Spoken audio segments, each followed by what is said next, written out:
Oh, look at this. Middle of nowhere. Barn.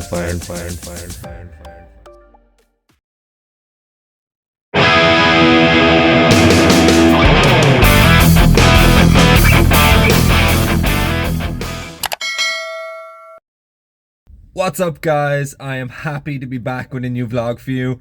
We're kicking this first vlog back off with a bang, with not just one, but two new project bikes. I'm just about to get on the road guys to go collect these bikes, so I'm going to let past AJ explain how this all came about, and I'm going to get going. Take it away, mate. I feel like if you don't have 100 bikes saved in your Facebook folder, you're just not a motor guy. Like, for the amount of time that I spend scrolling Facebook Marketplace, I managed to come across this absolute gem of a bike. Perfect motorcycle for a project, especially for what I'm looking to do anyway. So I contacted the seller, and it turned out that they had a ton of stuff for sale, as they were actually selling most of their grandfather's estate. So naturally, I had to go see what was for sale.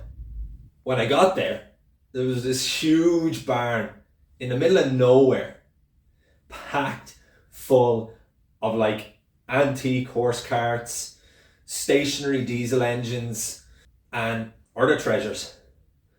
But over in the corner, there was these 3 bikes covered by a sheet. This is what I had come for. After checking the bikes over, I managed to make a deal for the bike that I wanted and for another bike that was totally unexpected, but I know you guys are gonna love. So that's it guys, I have both bikes loaded in the van. I'm excited to get back, show you guys what we got. So let's go. 3 hours later. This is a 1974. Nope, my bad. Sorry guys, it's a 72. I'm an idiot. Anyway. Honda CB175. And this is a 1977 Honda CT90 Trail.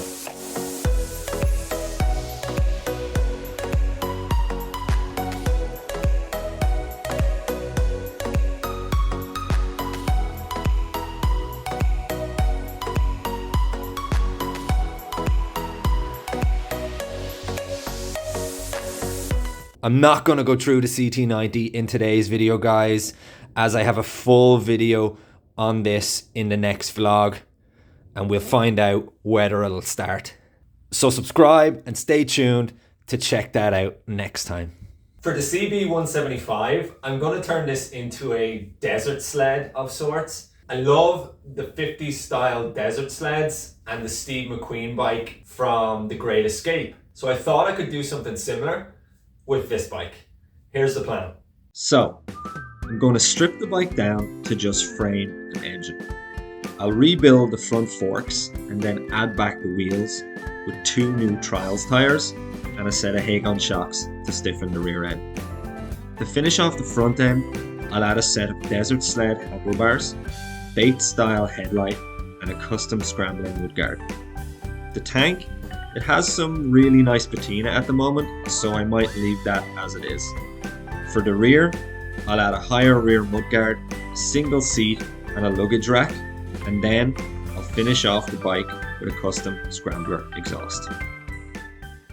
For a barn find bike guys, this bike is in pretty good condition.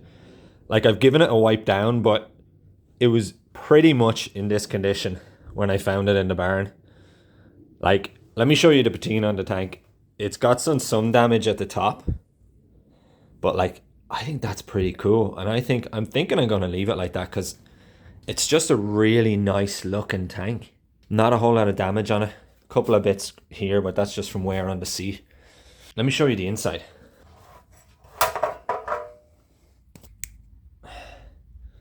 Hopefully you can see that, but let me try to get the light. Look at that. Not an ounce of rust inside that tank. So clean. Also guys, look how clean underneath the seat is. Look at this. So nice. Obviously could do with a bit of a wipe down, clean down, but like, there's little to no issues there. I will be tearing this down now and probably taking off a lot of this, so it won't make any difference. But I mean, for finding it in a barn and for it sitting there for years, this is pretty damn clean. Pretty sure that's a newish battery anyway, so they probably tried to get it running, but it's not running at the moment. We can sort that out though. But yeah, look at that, super clean. The back wheel spokes look good. Like there's no issues with the spokes. Everything looks pretty good. No rust on the spokes there. The front though, the front wheel has some rust, but I'm pretty sure I can get that off. I think it's just surface rust. Yeah, I think it's just surface rust, and I can get that off with a wire kind of pad. Yeah, so that's pretty good. Front end is really good shape. No issues. Yeah, all straight. No problems. All of that I'll be taking off and rebuilding anyway, so there won't be any problems with that. Yeah, I never really liked the look of these. They're just the covers. I always prefer the rubber ones. It's just, this does not look good. I know they color code it with the tank, but it's just, yeah, I don't know. I never really liked it. Speedometer, all original. What are we looking at here? We got like 16,000 miles on it. Not bad. All the original gauges, all the original handles. Everything is the same, all the original controls. Everything's original on this bike, guys. It's so nice. Original tail light. Let me see. When was the last time it was ridden? Look at this. May. Looks like May 2015. Damn. Fairly long time ago. Not too long, but long enough. I don't know what I'm going to do if I'm going to rebuild the whole engine, but I am definitely going to rebuild the carbs and take them off and go through them, as I'm sure it's going to need it. Yeah, it's got some decent compression, guys, but I think the kick start has been a little bit bent because it's hitting as we go down to the exhaust. But look, you can hear the compression. It's got some good compression. I'll just have to fix that kickstart. Just bend it out a little bit. Shouldn't be an issue. Now that we have a plan, guys, that's it for this video. Thanks for watching. Stay tuned though, because we have a whole series of getting this bike built into a desert sled. For anyone that's been with me from the beginning, thanks for sticking with me, guys. And anyone that's just joined us, hey, hit that thumbs up, hit that subscribe button and join the family, and we very much appreciate it. Don't forget to tune in next time, as I'm going to see if we can get the CT90 running. Fingers crossed. Until then though, sláinte.